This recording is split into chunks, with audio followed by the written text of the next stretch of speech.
लग्नाचे दागिने म्हणजे श्रीमंत पेशवाई दागिने, नाशिकचे सुप्रसिद्ध सराफ मयूर अलंकार सराफ। ताज्या बातम्यांसाठी नाशिक न्यूजच्या YouTube चॅनलला सबस्क्राइब करा आणि बेल आयकॉनला प्रेस करा।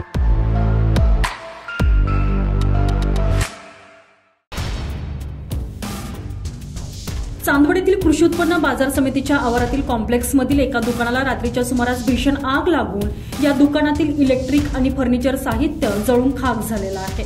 बाजार समिती संकुलमधील गाळा नंबर 49 येथे गौरव इलेक्ट्रिक आणि फर्निचर दुकान असून सोमवारी रात्री 9:15 वाजेच्या सुमारास अचानक धूर निघत असल्याचं येथील सामाजिक कार्यकर्ते समीर काळे यांच्या लक्षात आलं। त्यांनी घटनेची माहिती तात्काळ दुकानमालक गौरव पवार यांना दिली।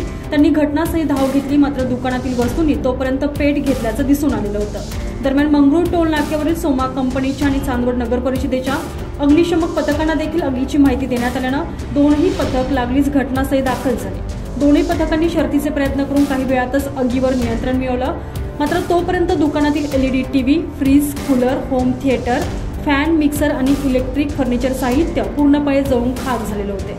अंदाजे 15 ते 20 लाख रुपयांचे यात नुकसान झालेले असून दरम्यान आग लागल्यानंतर नगर परिषदेचा अग्निशमन बंब घटनास्थळी उशिरा दाखल झाल्यानं परिसरातील नागरिकांमधून नाराजी व्यक्त केली जाते।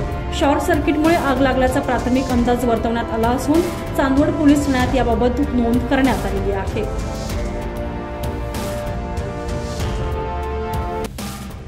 विकी गवळी, नाशिक न्यूज, चांदवड।